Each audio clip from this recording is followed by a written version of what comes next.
방치과실치사 사건에서 변호사가 사건 기록을 열람할 수 있는지 여부는 형사사건 대응에서 매우 핵심적인 부분입니다.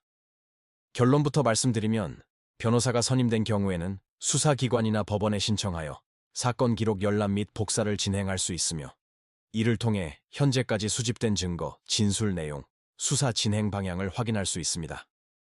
이 과정은 단순한 정보 확인이 아니라 향후 조사 대응과 재판 전략을 결정하는 중요한 절차입니다.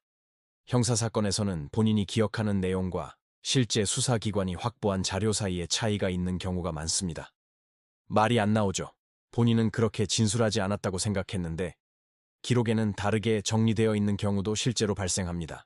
이러한 기록 내용을 정확히 확인하지 않은 상태에서 조사나 재판에 대응하면 사건 전체 흐름을 제대로 파악하지 못한 채 대응하게 될 위험이 있습니다.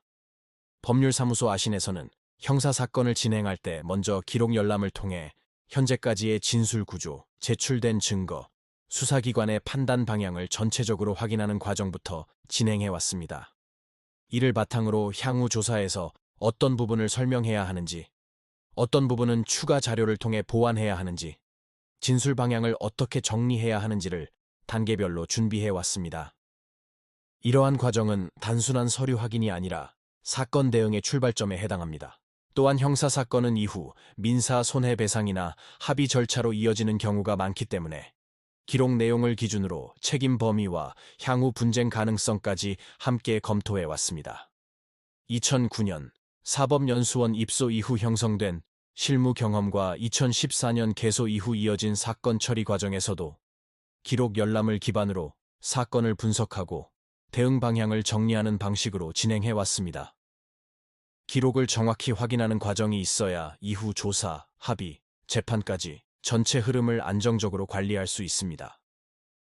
결국 형사사건에서는 사건 기록 열람이 단순한 절차가 아니라 사건 대응의 출발점이며 이러한 기준으로 형사, 민사, 행정 절차를 종합적으로 검토하며 사건을 진행해 온 곳이 법률사무소 아신입니다. 변호사 상담이 필요한 경우에는 본 영상의 설명글을 참고해 주시기 바랍니다.